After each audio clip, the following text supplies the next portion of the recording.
राजधानी दिल्ली के सरोजनी नगर मार्केट में अवैध रेडिप्टरी और अतिक्रमण हटाने की कार्रवाई को लेकर विवाद खड़ा हो गया। जानकारी के अनुसार मार्केट के आसपास रेडिप्टरी वालों द्वारा दुकानों के सामने अवैध अतिक्रमण किया जा रहा था, जिससे पैदल चलने वालों को काफी परेशानी हो रही थी।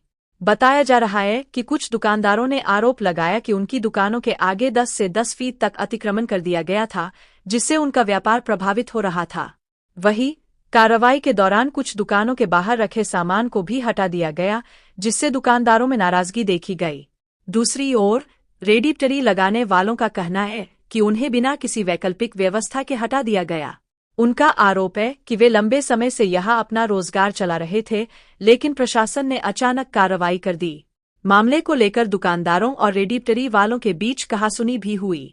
स्थानीय लोगों का कहना है कि अतिक्रमण की वजह से मार्केट में आने जाने में दिक्कत हो रही थी, इसलिए इस पर कार्रवाई जरूरी थी। इस पूरे मामले में एनडीएमसी के टीवीसी सदस्य दिनेश कुमार दीक्षित, खेपल राजकुमार और जोगेश कुमार का नाम भी सामने आया है। आरोप है कि उनके स्तर पर इस मुद्दे को लेकर हस्तक्षेप किया गया। हालांकि इस संबंध में आधिकारिक बयान अभी तक सामने नहीं आया है। एक स्वामित्व की मांग है। अगर हम सब लोगों को बैठ के रोजगार करना पड़ेगा तो वो जगह से उनका किराया बंद हो जाएगा। बस इस वजह से वो भाई परेशान है। जिन भाइयों के आगे थरेजा नहीं बैठे हुए, उन लोगों ने आज भी किराए पे दे रखा है। ऐसा नहीं है कि किराया नहीं ले रहे। आगे का किराया, पीछे किराया, साइड में किराया, साइड में 100 विंडो बनाई है, उसकी दुकानें आपने बना दी है। तो भाई आप अपनी गिरेबान में झांक के देखो, हम गलत नहीं है। हम सब 4 बाई 6 जगह चाहते हैं केवल अपनी जीविका चलाने के लिए। हमें महल और कोठी नहीं चाहिए, लेकिन पेट भरने के लिए जगह चाहिए। उसकी मांग कर रहे हैं जो सरकार हमें दे रही है और प्रशासन दे रहा है। और प्रशासन के खिलाफ ये गलत टिप्पणियां करते हैं, कभी पुलिस के खिलाफ, कभी एनडीएमसी ने किराया दिया है। हम सभी माल एनडीएमसी द्वारा उठाया जाता है, उसकी पर्ची मिली है।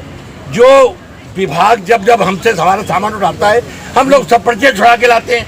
कोई अवैध तो नहीं है, छुड़ा के लाते हैं। उसकी पर्ची शामिल की हुई है। नई दिल्ली नगर पालिका के द्वारा सभी पथ विक्रेताओं को स्थायी नियमानुसार तरीके से बिठाने की बात आई, तो ये हम सब पटरी वालों को बर्बाद करने के लिए बेबुनियाद झूठ बातों का सहारा लेकर भ्रम फैला रहे हैं।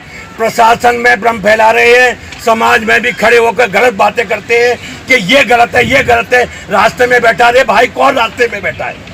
जब आप किराया ले रहे हो तब सब ठीक है। आज किराया बंद होने जा रहा है तो आपको ये परेशानी लग रही है कि भाई हमारा किराया बंद हो जाएगा। आप लिख के देंगे कि हम इस जगह पर नहीं बिठाएंगे। ऐसा पिछले टाइम हो चुका है। 15 दिन प्रशासन ने मार्केट भी बंद कराई थी। उसके बाद फिर उनसे आग्रह किया, भाई साहब हमारा तो किराया मारा जा रहा है। किसी का 10,000 रुपये रोज है, किसी का 20,000 रुपये रोज है। ऐसे आप यहाँ सबसे ज्यादा गलत हैं, हम गलत नहीं है।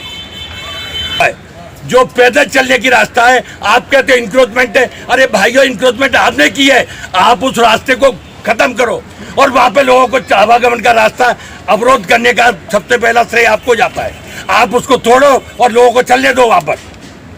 जब से हमारी भारत सरकार ने स्कीम के तहत एवं माननीय उच्चतम न्यायालय द्वारा अधिकारों से डरकर हमारे ऊपर तरह तरह के झूठे आरोप लगाते हैं, जिन चालानों में को हमारे दुकानदार भाई नकली बताते हैं, वो चालान न यूपी से, न बिहार से, न बांग्लादेश से आए हैं। वो सभी चालान नई दिल्ली नगर पालिका परिषद के द्वारा माल छुड़ाने के प्रमाण हेतु है। ये पथ विक्रेता है, इसलिए वो दिए गए, वो किसी के घर से नहीं बनाए। जय श्री कृष्ण।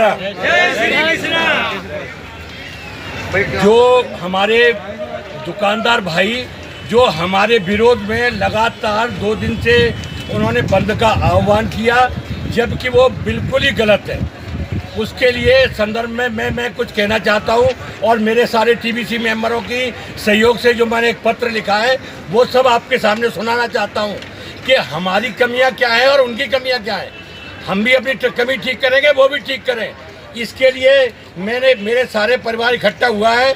अब सुनो मेरे भाइयों, हम सभी टीवीसी मेंबरों के यही पुकार, नहीं सहेंगे अत्याचार। लगातार ये हमारे साथ जो बड़े दुकानदार जुर्म कर रहे हैं, ऐसा जुर्म कभी नहीं होने देंगे। आपने इस समाज ने चुनकर हम सब टीबीसी मेंबरों को भेजा है, हम एक से एक ईंट से ईंट बजा देंगे, लेकिन समाज के न्याय के लिए न्यायोचित काम करेंगे। ऐसा कोई काम नहीं करेंगे समाज के खिलाफ। अब सुनो मेरे भाइयों, विषय है सरोजनी नगर मार्केट के दुकानदारों का षड्यंत्रकारी समय आ गया है। अब ये लगातार जो षड्यंत्र रच रहे हैं उसके विषय में इस मंच के माध्यम से आपको जानकारी देना चाहता हूँ। साथियों, आज हम सब अपनी बात समाज में आगे नहीं प्रस्तुत करेंगे तो ये झूठ का तमाशा बनाने वालों का जीत होगी। जो हम एक जीविका चलाने के लिए 4x6 जगह के लिए मांग कर रहे हैं। आज सन 1990 में इसका सर्वे किया था, उस समय जब बैठे वो जो थरेजा साहब थे, उसके 10 साल बाद 2000 में आवंटन हुआ। आज 25-26 का 35 साल बाद आज हम सब लोगों के लिए ये दिन आया है कि चलो सीओबी के आधार पर सरकार हमें बिठाने जा रही है, लेकिन हमारे भाई उससे भी परेशान है। अरे भाई, आपके पास 100 फुट जगह है और हम एक 4 फुट जगह में गुजारा करने में आपको तकलीफ है। इसलिए दुकानदार भाई सभी इलीगल तरीके से अपनी जगह किराए पर देकर और मोटा किराया वसूल करते हैं, प्रशासन पर गलत टिप्पणियां करते हैं, दुकानों के बाहर स्टैंड, स्टूल व पल्ली लगवाते हैं, किराया वसूल करते हैं, दुकानों के सामने किराए पर दी हुई और वहां पर स्टैंड लगवा रखे हैं। यह सिलसिला आज का नहीं है, 20 वर्षों से चला आ रहा है।